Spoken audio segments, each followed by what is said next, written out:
Election day just weeks away. Those who live in Durham County have a big issue on the ballot. Voters will decide whether to approve a more than $500 million worth of education bonds. Yep, and while there's been some support for it, there are also some concerns about it as well. CBS 17's Crystal Price has more now on how that bond money will be spent.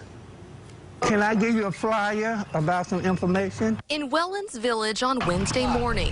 My name is James Chavis. Community activists like James Chavis and Cheryl Smith were handing out flyers. If you do not know anything about this bond referendum, asking people to vote no on more than $500 million in education bonds this November. We need to know exactly where this money is going. They argue that county and school leaders have not been transparent enough about letting the public know exactly where this money will go. They also say now is not the time to ask voters to pass bonds that will raise their property taxes. We just can't keep passing stuff and just giving them all this money. we have the right to ask you questions about this bond referendum. Only thing we're getting is pushed out. Can't afford the rent. But by far the largest piece of this bond is going to be the repairs of our current buildings. Mike Lee is co-chair of the Bonds Committee, and he says there is plenty of information on their bond referendum website. What we do know is that $423.5 million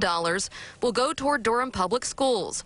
$112.7 million will go to Durham Tech, and $14 million will go to the North Carolina Museum of Life and Science. Some of the large projects include rebuilding multiple schools. Lee tells me the growing student population needs the necessary space to grow and learn, and that there are plans to hold meetings with the public before they head to the polls. I think every member of the Durham County would want to vote for this because, one, our future is in those buildings. In Durham, Crystal Price, CBS 17 News.